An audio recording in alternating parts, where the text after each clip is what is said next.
ये नहीं बताते गारंटी मोदी जी की किस बात की है।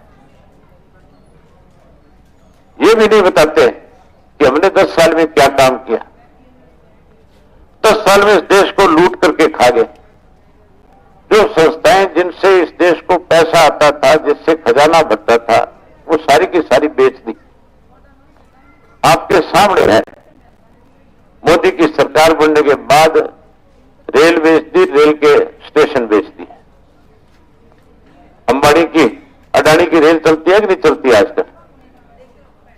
अडानी को रेल दे दी इसने। और उसके साथ साथ हवाई जहाज की जो बड़ी कंपनियां थी, वो कंपनी बेच दी, हवाई अड्डे भी बेच दी, इंश्योरेंस की कंपनी बेच दी। हमारी बंदरगाहें जो थी वो भी अडानी को और अंबानी को दे दी।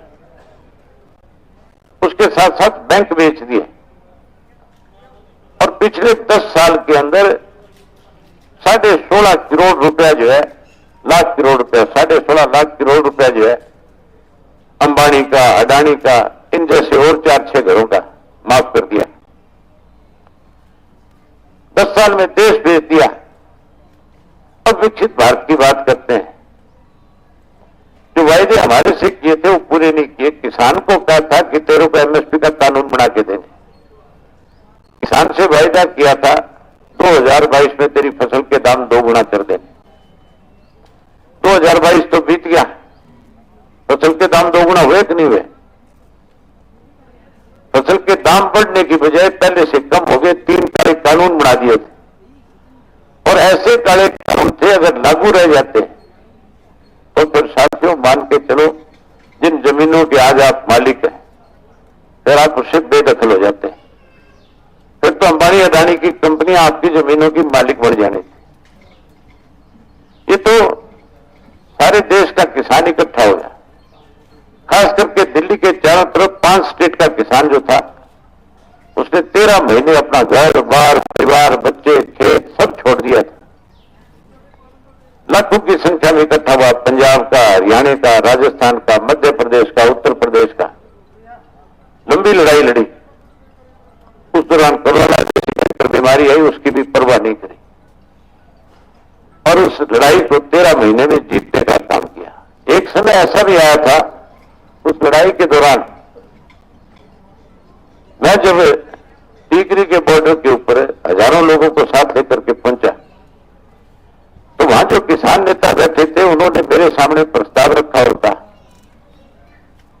कि चौधरी देवीलाल आज हमारे बीच में होते तो कोई बड़ा फैसला लेते, आंदोलन को बहुत मजबूत कर देते। आप भी कोई फैसला लोगे। मैंने उसी टाइम प्रेस के लोगों को बुलाया, बुला करके कहा कि 26 जनवरी तक या तो काले कानून खत्म हो जाएंगे। ये तीनों कानून अगर खत्म कर दिए तो ठीक है, नहीं किए तो 27 को अपने पद से इस्तीफा दे करके किसानों के बीच में बैठ जाऊंगा। 26 जनवरी को ट्रैक्टर यात्रा गई थी दिल्ली में तिरंगे के साथ। दिल्ली के लोगों में डर पैदा कर रखा था, किसान आएगा ट्रैक्टर पे चढ़ के दिल्ली को लूट के ले जाएगा।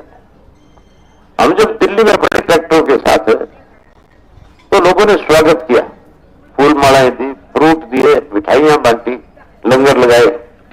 शाम तक मोदी को जब ये खबर मिली कि यहां तो किसानों की आवभगत हो रही है, यहां तो उनका स्वागत हो रहा है, तो फिर मोदी ने एक नया षड्यंत्र रचा आंदोलन तोड़ने का। ये कहा कि खालिस्तानी झंडा फहरा दिया लाल किले के ऊपर और तिरंगे का अपमान कर दिया। इस आंदोलन में तो खालिस्तानी है, अलगाववादी है, उग्रवादी है, ये कह करके बदनाम करने की कोशिश करी। शाम होते होते मेरे पास कई नेताओं के फोन आए। मुझे कहने लगे कि अब तू अगर इस्तीफा देगा तो उससे फायदा नहीं होगा, तो आंदोलन टूट रहेगा, ये तो खत्म हो जाएगा। जो मुझे ये बात कर रहे थे, मैंने उनसे कहा कि आप किसानों के अगर हितैषी हो तो मुझे ये राय देने की बजाय आप भी मेरे साथ चलो, इस्तीफा दे दो। हम ज्यादा लोग इस्तीफा देंगे तो आंदोलन और ज्यादा मजबूत होगा। उन्होंने हिम्मत नहीं जुटाई। साथियों, मैं 27 तारीख को विधानसभा में गया और स्पीकर को अपना इस्तीफा दे करके 27 को किसानों के बीच में जाकर के बैठ गया था। उसके बाद आंदोलन चलता रहा 13 महीने जब बीत गए आंदोलन के, 750 लोगों ने शहादत दे दी, तब समझ में आई मोदी के किसान मर सकता है जब तक वापस घर नहीं जाएगा, जब तक ये तीनों काले कानून खत्म नहीं हो जाए। आखिर तीनों काले कानून खत्म हुए, माफी मांगी और उसके बाद एमएसपी की फिर गारंटी दी, जो आज भी लागू नहीं है, जिसकी वजह से आज भी किसान परेशान है। वायदा मोदी का था 15-15 लाख रुपए देने का। कहता कांग्रेस के राज में जो पैसे लूट करके बैंकों में जमा कराए विदेश के, वो वापिस लाऊंगा और 15-15 लाख रुपए सबके खाते में जमा कराऊंगा। 10 साल बीत गए, चौथा गांव में तो सबके खाते में आ गए होंगे 15-15 लाख है। आए कि नहीं आए? किसी के खाते में एक नया पैसा नहीं दिया। मैं पूरे हरियाणा में जाकर के आया, वायदा किया था पढ़े लिखे नौजवान के साथ कि 2 करोड़ को नौकरी लगाऊंगा। अब 10 साल में 20 करोड़ नौकरी लगने चाहिए थे। नौकरी नहीं मिलने की वजह से बच्चे जो है आज जमीनें बेच करके और विदेशों में जाते हैं। हरियाणा का कोई गांव ऐसा नहीं है जिस गांव से 100, 50, 200, 250, 500 बच्चे ना गए। तुम्हारे गांव से भी गए होंगे, यहां से भी काफी बच्चे जा रहे हैं। कोई एक गांव नहीं है जिसमें से ना गए। ये गलत पॉलिसी की वजह से है। अगर सरकार नौकरी दे, बेरोजगार लोगों को रोजगार का कोई साधन उपलब्ध कराने के लिए कोई पैसा दे, तो फिर कोई नहीं जाएगा, फिर वो माँ बाप के पास रह करके सेवा करेगा। लेकिन मजबूरी में जा रहे हैं। वायदा किया था महंगाई कम कर दूंगा, महंगाई कम होगी क्या? महंगाई बढ़ी है, कम ज्यादा होगी, महंगाई बढ़ गई। और भ्रष्टाचार तो खत्म हो गया होगा, भ्रष्टाचार भी बढ़ गया, कानून व्यवस्था खत्म होगी, उसके साथ साथ नशा और अपराध बढ़ गया। आज हर वर्ग के लोग दुखी है, किसान दुखी है, मजदूर दुखी है, व्यापारी दुखी है, कर्मचारी दुखी है। हर कोई सरकार को बदलना चाहता है। आप बदलना चाहते हो कि नहीं बदलना चाहते? बदलना चाहते हो, हाथ खड़े करो मेरे साथ के सरकार को बदलना चाहते हो। सरकार को बदलना चाहते हो। सरकार को बदलने के लिए सोच बदलनी पड़ेगी, अदरवाइज सरकार नहीं बदलेगी। फिर तो ये मान के चलो भाजपा जाएगी तो कांग्रेस आ जाएगी, और कांग्रेस जाएगी तो भाजपा आ जाएगी। अगर हमारी ये सोच रहे कि हमने केवल भाजपा को हराना है, कांग्रेस को जिताना है, तो भी गलत है। कांग्रेस को तो पहले हटाया नहीं था, कांग्रेस को हटा के भाजपा बनाई थी। जब तक आप अपनी ताकत नहीं बनाओगे, जब तक रीजनल पार्टियों के लोग ज्यादा जीत करके पार्लियामेंट में नहीं जाएंगे, तब तक मान के चलो कि आपका शोषण इसी तरह से होता रहेगा। नेशनल पार्टियों को स्टेट के लोगों से कोई मतलब नहीं है। वो तो बड़े पूंजीपतियों के हाथों में खेलते हैं। वो जैसा उनसे कानून बनाते हैं वैसा कानून बना करके लोगों पे थोपते हैं। हमने कांग्रेस से दुखी होकर भाजपा बनाई होगी, अब भाजपा से दुखी होकर के अगर कांग्रेस को ले आएंगे तो फिर ये मान के चलो कांग्रेस अपनी मनमर्जी करेगी कि नहीं करेगी? और फिर ये कहेंगे बिना मांगे वोट मिला, क्या कहेंगे कि नहीं कह देंगे? इसलिए सोच बदलनी जरूरी है। सोचने के लिए सिर्फ थोड़ा सा जोर लगाओ।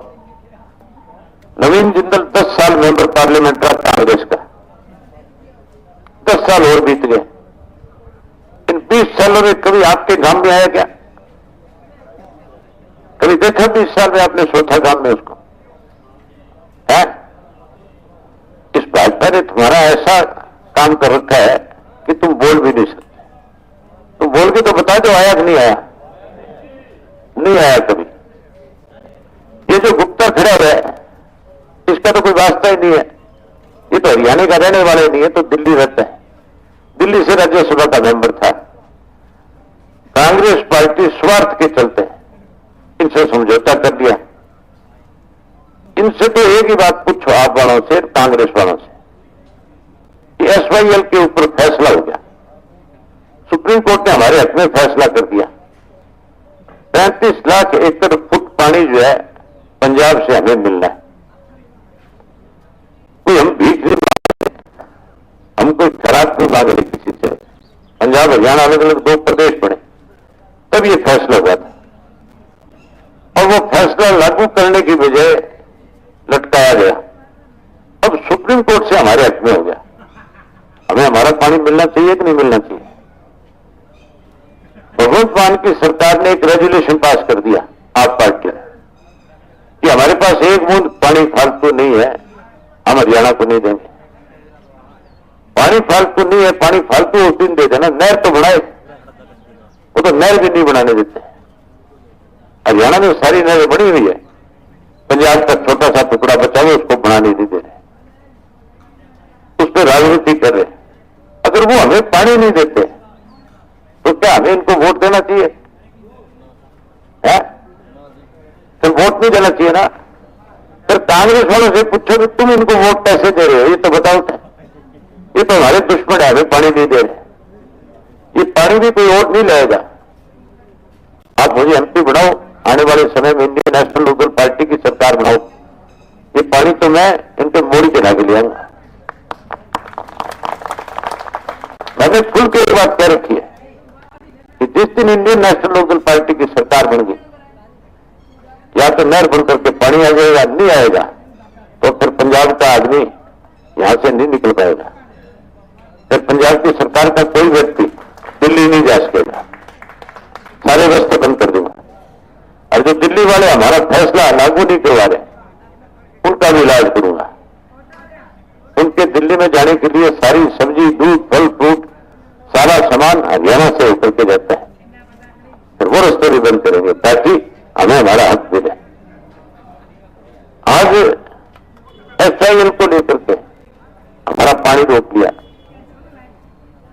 भाजपा वाले कभी हमारे बीच में आए नहीं। उनका 10 साल मुख्यमंत्री रहा, चौथागाम में आए कभी? क्या कभी नहीं आया ना। और खट्टर तो कई गेड़े मार गया होगा तुम्हारे यहां, खट्टर भी नहीं आया। चौटाला साहब आए कि नहीं आए? आए थे ना, केंद्रीय देवीलाल आते थे कि नहीं तुम्हारे पास? तो फिर ये सोच बदलो कि तुम्हारा अपना कौन है, अपने पराये की पहचान करो। मैं भी तुम्हारे गांव में कई बार आया हूं, अगर हमारा तुम्हारे से कोई रिश्ता नहीं होता तो फिर मैं भी नहीं आता, फिर चौटाला साहब भी नहीं आते। तो ये सोच बदलनी जरूरी है। मैं उम्मीद करूंगा कि